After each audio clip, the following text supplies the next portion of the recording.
Hey, yo, it's Dom McD'Angelo. It's a Thursday, and it is Rumor and Innuendo. I'm here with Mr. Robert Karplus, WD Creative _ish. Robert, happy Thursday to you. How you feeling? We missed you yesterday, man. Yes, apologies for that last minute scheduling hiccup popped up, and I had to go. Hopefully, that didn't happen with all your other besties out there, like Violent J or Vince Russo or the birthday boy himself, Rob Van Dam, Happy birthday, RVD. Heck yeah. Robert, yes. which I only know about because Ricardo Rodriguez and I are Facebook friends, and he had posted something about celebrating Rob's birthday. Well, how about that? It's also Steve Austin's birthday, too. It's a wild, and Trish Stratus as well. So, Wow. So I know I share my birthday with Goldberg. So there's at least one great Jew in wrestling who was born on December 27th, and also Goldberg. wow, man. Yeah, I share one with Lex Luger and AJ Styles. So, how about that? June 2nd, baby. All right. Let's say hi to some folks in the chat here, though. Actually, just one person. Jeff Henninger is the only one to chime in right now. Hello, R&I. Just made it in time. Happy you're here, Jeff. Oh, we got Wrestling Old Head saying, hey, everyone, happy Thursday. So we got some good stuff to talk about. A Dynamite that was 3 hours long. If you combine it with Collision, which they did, Robert, did you watch all 3 hours or did you just watch Dynamite? So here's the thing that's so strange about our friends at All Elite Wrestling, whom we love and respect. Absolutely. So I am 420 years old, unlike Rob Van Dam, who's 420. Yes. My DVR set to tape Dynamite and Collision is two separate shows. Rather than just putting it as one 3-hour presentation, they have it as two separate shows, which throws everything off entirely.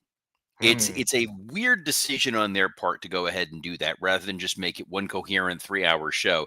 But you can tell there is a steep change in that program when it goes from Dynamite to Collision.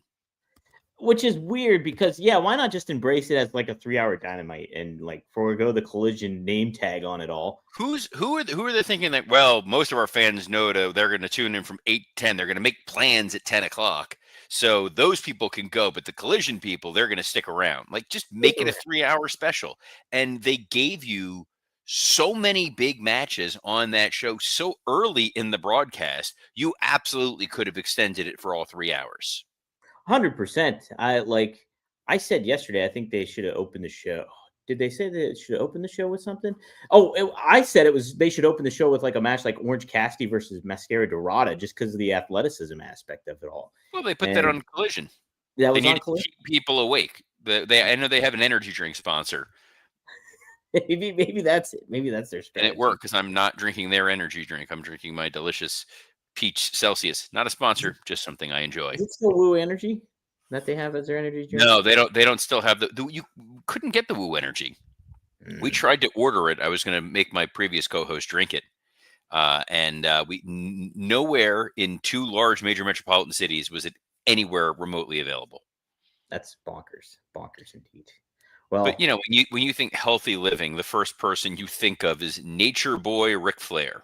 Oh man, riding Space Mountain all them years, right? He's got to be the peak of health. I'm a little surprised at a decision that our friends at All Elite Wrestling made.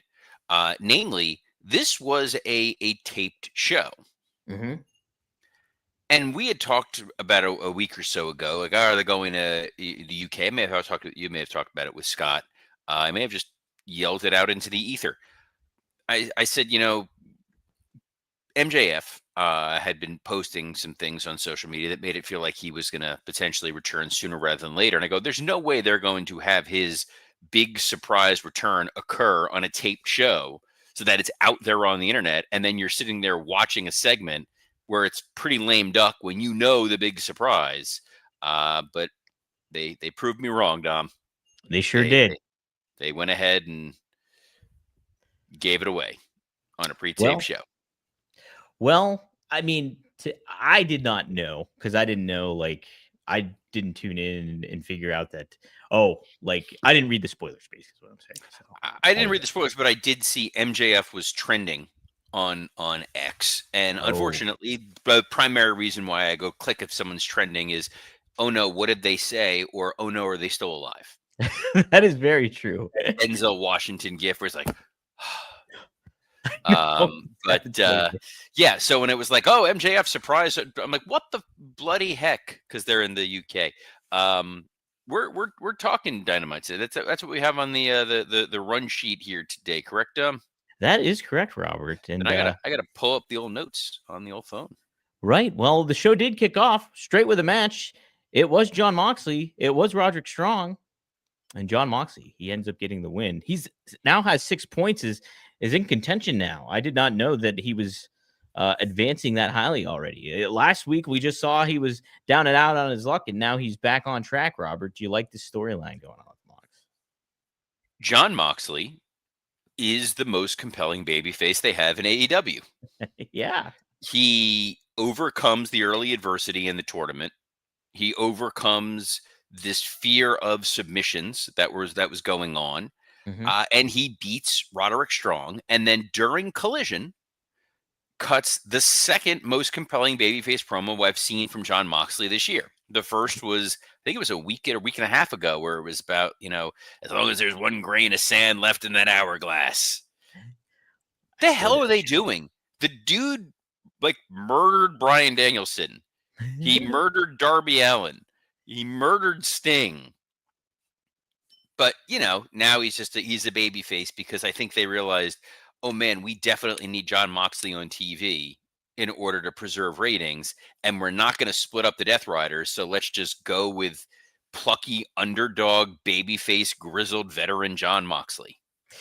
Do you think this is more of an indication that they are splitting up the Death Riders and we're eventually just going to ultimately get an official John Moxley babyface turn? But like AEW just is not good at laying out what happens, that this is what we're stuck with right now. They just let things sort of fade away and then suddenly revisit it. Like, correct me if I'm wrong. The Young Bucks, Kazuchika Okada, and Jack Perry were an evil stable, all working together. Then it just like went away. One day people woke up and radio was television. So that's sort of what I feel like is going on here at the moment. I think it's also because you have the Don Callis family, who's very much a dominant stable on the show because they fill a number of segments. And then you have the Ops, who in theory is a dominant stable because Samoa Joe is the AEW world champion. So they then looked and like, well, we got this other stable that's got Danny Garcia and Wheeler Yuta. Yeah. And a babyface Pac now. And a super hardcore babyface Pac and a world champion in another company, Claudio Castagnoli. It's just, sure. Yeah. I don't really have a whole lot to comment on it. I like Moxley is fun. I do like him, like the fact that he's the only former champion in the tournament and stuff. So it does add an element of that kind of intrigue to it. But ultimately, you still don't know what the end game is with this tournament. Like, are you just the Continental Champion? Will you be the Unified Champion? What's the deal? I don't get it. I mean, three people you definitely can't ask would be the Hurt Syndicate, who apparently have vanished into an abyss over the last several months. Well, you can ask Shelton, because wasn't he in the Battle Royal tonight? This last night? But the fact that the Hurt Syndicate was like a thing. Yes. And it seemed like they were teeing up that Lashley was going to have eyes on going after the world title, and they were going to have issues with the Ops, and they were feuding with Ricochet and his stable, and then just kind of gone. This is like the Achilles heel constantly of AEW, is just having stars show up, making them feel like maybe a big deal starting off, and then they're just gone.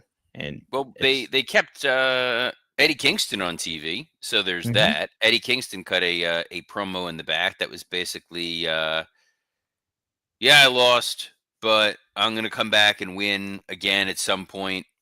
You do you. Merry Christmas. It's kind of what it felt like, a Christmas card that you see on television, like during like the mid-90s or something. That's what it felt like.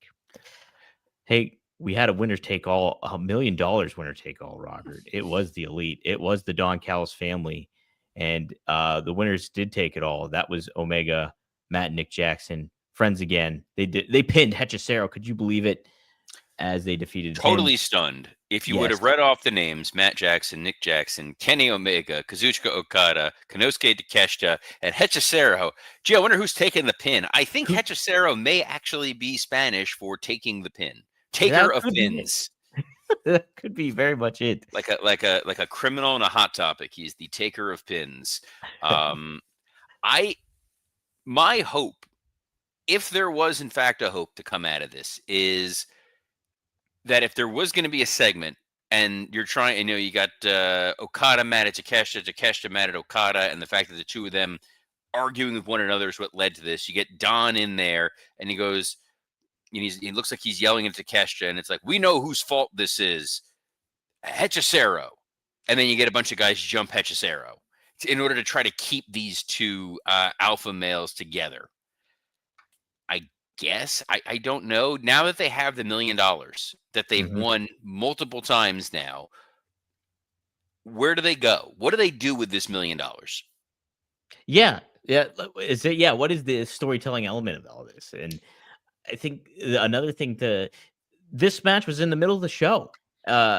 You could have ended the show with this, your Dynamite. That's why I'm saying this could have been the tail end of stay tuned for Collision, and you're going to see this match. And then you could have done the World Tag Title match right here in that spot. Absolutely. And again, I think I know you're not a fan of the Young Bucks, but for better or for worse, they're one of the ambassadors of AEW, where it's just put a highlight on these guys, put a highlight on Kenny Omega, because they are the elite in the all elite wrestling aspect of it all. And they just really very much, sometimes by their own volition, feel like an afterthought. I think that you could have had the $1 million main event, which, by the way, it was $1 million prize in a country that uses a different currency. Oh, that's true. That's true. Just, putting that out there. But it was a match in the middle of the show, and then fear not, because it had a definitive finish, and now the storyline is over. And then, oh no, they all just beat up Kenny and the Bucks, and then Kenny pulled out a broom. What the heck? What is going on? Well, he was the cleaner. That's true. That's true. And he may also be Mrs. Doubtfire. Maybe that's the next reinvention of Kenny Omega is Mrs. Doubtfire. Whatever. Well, I think all that extra padding may keep him safe. So yes. All for it. Next segment was a tale of two segments. So they brought out Hangman Adam Page, who said nothing. Nothing. Absolutely nothing. He is the king of filibustering and talking without talking. Then there was Swerve, who's basically trying to find every way possible to say, I am gassed to the gills, without admitting I am gassed to the gills. And then there's Joe. And it was like Hangman's promo was it was so strange. I got to take a phone call. I'll be right back. Apologies. That's okay. It was strange, though. I will add that, Joe, his presence was captivating. Swerve's presence was captivating. Hangman was just so flat. There was no substance to it. Joe, almost kind of in a way, just felt like a babyface, champion, because he's got that cool factor. He's great at facial expressions. I don't Joe just feels miscast as this heel champion. It doesn't seem like it's going to add value with Hook and my goodness, Powerhouse Hobbs. I feel like everybody would be positioned in a much better situation in the ops if there were baby faces. And Hangman, sure, he's a baby face just there, and you are not getting what made Hangman so intriguing in the earlier days, where he was a little quirky, he was a little unpredictable. Now he's just this flat, paint by numbers champion is what it feels like, and it doesn't do him any favors. And thank goodness MJF did show up, because it made all these elements of what they're supposed to have at my goodness, what's the name of the Year's End? World's End. That's what it is. World's End pay-per-view, a little bit more intriguing because you can have uh, like I know Robert and it being pre-taped and stuff like that. It kind of gave away what happened with MJF and stuff, but at the same time, he elevates everything. He's somebody like I was talking about appointment television when it came to like a CM Punk or Cody Rhodes in AEW. MJF certainly adds that for AEW. The only issue is, like WWE is currently going through, they may have a monster heel like in Gunther, and now they have a real top heel back in MJF. But who is going to be that big face of the company dance partner? AEW has been much worse at putting a spotlight on one particular person and making them feel special. It's just like shifting in and out. When Hangman had his title run, it's just like there he is. He's just part of the course for it all. And so, and like Swerve has that element to him too, I think, where he can be a top face for sure. But I don't know. I don't know what is kind of missing with that top babyface connection with Swerve. Part of maybe what I feel is a lot of these stars, and I said this on my show with RVD, was that they feel very attainable nowadays. Like you interact with so many of these talents on social media; they're very accessible in that regard. I think being on social media can take away a little bit of that element of intrigue and stuff like that. Whereas, I don't know. I don't think Swerve has ultimately gotten a consistent platform to show himself as a top babyface either. So it's just, there's a lot of different things coming into play when it comes to this that, and AEW is snake bitten. I feel it's really snake bitten just because of who they've lost over the years. And, you had that company that was rivaling you just by perception, rivaling WWE. And now it just feels like a real distant second place. And there's reasons for that. And like the inconsistency of positioning people. We talked about the Hurt Syndicate earlier, and they're just not there. Like, what are you doing? What are you doing not making people feel important? Was Mark Briscoe even a factor on this show? I don't think he was. And so it's just like you want to keep tabs. This has been the constant issue since AEW's inception, is the consistent presence and particular moments that you take to make these stars feel like stars. Let's take a look at some of your comments here too. Wrestling Loaded says Joe is a great talker, but is struggling with a character that has been fully defined. Absolutely. Like, it just feels like kind of lazy. Like, oh, Joe sold out. Not really. That's not the identity I was given with him. He's just a champion that turned bad guy, to get what he wanted. So I'm with you. I don't feel like, there is something that what's defined. Why are we hating on Joe so much besides that he backstabbed Hangman Page? It just, there's not a lot of substance behind, the reasoning, I guess, of it all. I'll pop Robert back on when he gets back up. But yeah, the segment was great because of MJF. I'd be interested to get Robert's take too on how he felt about what MJF had to say, because like he mentioned, I thought his digs were fun and MJF-esque. And I think honestly, like, some people raised a stink about him like name dropping like Diddy and comparing Swerve to Diddy and stuff like that. I think that's kind of what AEW needs, a little bit of freaking fire going. And like MJF kind of kicked it in the pants in the MJF fashion that he does. So I was okay with what he had to say. I thought it was entertaining. Like MJF is gonna walk that line of like, what is appropriate and what isn't. And so I think the program kind of needed it. The segment ran long, but like when MJF was talking, I was invested. And that's what you need. And but the thing is, who is MJF's gonna, you think down the line, who's gonna be this MJF? I think AEW really has that problem. Like, Will Ospreay's a great baby face. He's hurt, obviously. But again, even when Ospreay was there, he wasn't positioned in the right manner, I don't think. I just like, there's just so many things that trouble me and frustrate me about this product, because I want to see both companies flourish, and it's just such a gut shot for me And AEW also, I think, has suffered the gut shot of losing their talents like a Cody Rhodes, Bryan Danielson retiring, who wasn't on the card. Oh, yeah, that's right, because they were in London, or Manchester. And then CM Punk being the other one. And Jade Cargill as well. Ricky Starks, if you want to throw him in there too. Let's see. Wrestling Old says that Diddy reference was very layered because I think Diddy had a show called Diddy's House. Yeah, I wanted MJF to lean over to like whose house is it and like talk about Swerve's house getting burned down. I think that would have been pretty funny. Maybe you probably made that reference already, but shout out to Richard who's chimed in. Thanks for tuning in here, Richard. Appreciate it. Wrestling Old Head said also adds I might be wrong on that show name, but there was a show in his house. I can't remember. Wasn't it? I think you're right. Wasn't it on MTV? Didn't Chappelle make a parody of it? It's like pure Cambodian breast milk, baby. It's pure Cambodian, baby. I remember that. We can double back when Robert gets back off his phone call. But let's talk about the Babes of Wrath and Timeless Love Bombs. They teamed up to face Mercedes Moné, Athena, and Mega Problems. Is that the name of Marina Shafir? See, this is the issue. I don't have any clue.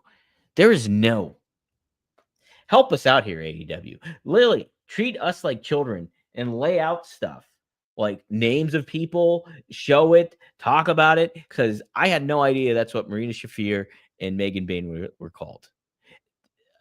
And like, I'm thinking of the art of factions and like how factions felt like such a big deal back in the day. Now everybody's a part of a faction and everybody's got a title. It's all like just all mixed together and it's just insane. It just drives me nuts. It's something that I'm just like, how do I keep track of all this? Help me. Be my Jerry Maguire, AEW. What's going on here? Okay. Anyhow, this was a fun match. I did like it.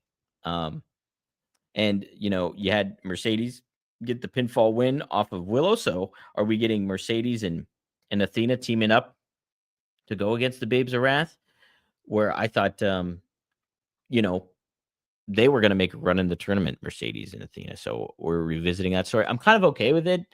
It just feels like a placeholder thing, maybe for Mercedes. Okay, she's going to win the tag titles maybe at some point with Athena, or is she just going to be a feud of the week for the Babes of Wrath? Like, I would have just done more so with, I mean, I'm all right with them winning, the heels winning. I totally am, but it's just like, what's going on here? It's what is happening? It's just like you would think maybe Marina or somebody would get the pinfall, so then you can have Bane and Marina, your Bane problems. What are they called? Mega Problems? What a weird name. Go against the Babes of Wrath. So Wrestling says odd choice to have the women's tag team champs lose a match a week removed from winning them. Yeah, that's another aspect of it all too. They just won the titles and you're having somebody already take the pinfall. What's going on here? What's going on? So all right. We also had the Gold League, Kyle Fletcher versus Pac. Fun match. These guys went all out, and it was end capped by Pac doing a top rope avalanche poison Rana to Kyle Fletcher before hitting the red arrow for that 1, 2, 3. Man, what a great finish the red arrow is. Like, it's like a flawless kind of top rope move. Pac does great stuff with that. And so it makes you just think about Pac, and yeah, I'm kind of glad he got the win. But like, what are you doing here with the Death Riders? That's what it boils down to. Again, this is a heel faction, and like at least 2 of them are kind of positioned pretty, or you could kind of argue like 4 of them are positioned in babyface roles when it comes to Claudio, when it comes to Moxley, when it comes to Pac. Danny Garcia is another one too. But it's just what's the deal? What is the deal with the Death Riders? Just end this freaking storyline. Can you just make it make sense? Wrestling all that pocket swerve, whatever they are talking, I hope it's legal. LOL. They're looking like walking action taking. Well, yeah, they're looking like walking action figures. Jeff Henniger. Robert has been gone a while. Is he doing C2 meth? I just imagine him like Charlie from that Always Sunny in Philadelphia, where Charlie's got the lines behind him, from the investigation. That's what Robert's doing right now. He's like, that's what's going down, Robert. Man. Oh, speaking of Robert, he is back. Boom. Oh, I just removed him. Hold on. Hey, Robert, welcome back. Sorry, but all of a sudden all I hear is you just saying do do do do do and like moving your hands, and I was like, oh, good, he's having a stroke live on air. No, I was saying what you were doing with the Continental Classic, trying to do math. Jeff I can't figure. No, that was what that call was about. That was for some reason people think during office hours or during a workday they can just call me during a workday. So I needed to jump off and take that call, and sadly, none of it was about MJF's glorious return. Yes, I talked about it, but I want to double back because I want to get your thoughts. What he had to say. I thought this whole situation, the title picture, the top main event aspect of it all needed a kick in the pants. MJF kind of gave it with what he had to say. I was all right with like the Diddy comments. I was all right with the digs he took at Samoa Joe. He made it fun. He made it MJF-esque, and I think that's what AEW kind of really needs right now.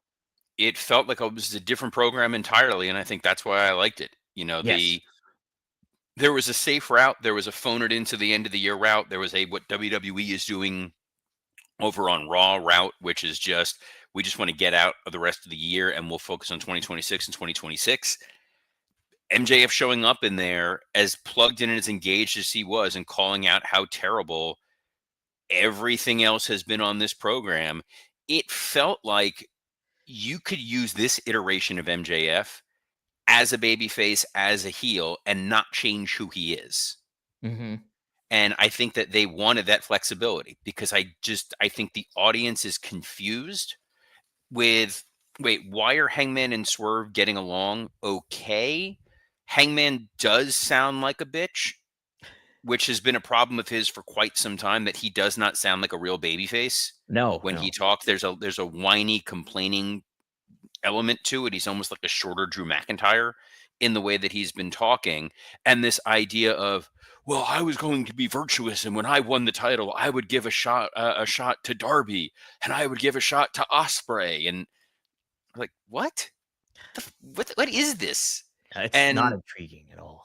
It was very, very odd. And then it was just like MJF being like, "Up, no, I'm back. We're good. There's a hand on the wheel, and we are moving forward." That's what it felt like, Robert. And we are moving forward, Dom. We are moving forward. Anything else you want to cover when it came to what happened on Dynamite? I'd mentioned the Pac and Kyle Fletcher match. Thought it was fun, but it's just like we said earlier, it's like a head scratcher when it comes to what you're doing with the Death Riders. It's not even a question what you're doing with the Death Riders. I don't know that if I was Tony Khan, I would feel that comfortable beating Kyle Fletcher as clean as many times as I get that it's the Continental Classic and it's the tournament and whatever and da-da-da-da-da. I would not be beating that guy. He was literally the number one contender for your world title a few months ago, and he is your next big rising star. And then you got him losing clean to Pac. Which, like, I'm not as against that necessarily, but yeah, it does diminish maybe what Kyle Fletcher's done, especially he's taken up 2 losses in a row with Speedball Mike Bailey and then Pac. It's just like, I get the intrigue of it, hey, what's happening in the Continental Classic? But I mean, I don't know. Is that a good investment that you're making when it comes to all that? I don't know. But it's a good investment, Dom, is tuning in here every Monday through Friday at noon Eastern. We're available on a plethora of platforms, including the WWE Creative _ISH X account, the @Dominic D'Angelo X account, the @SE Scoops X account, and on YouTube on Rumor and Innuendo, Podcast Heat, and ad-free shows. And on behalf of the man who has a brighter future in the NFL than Tua Tagovailoa, Dominic D'Angelo, I'm Robert Karpelis. Best of luck in your future endeavors. Put me and Mike McDaniel. We have glasses together. We're both nerds. Shh.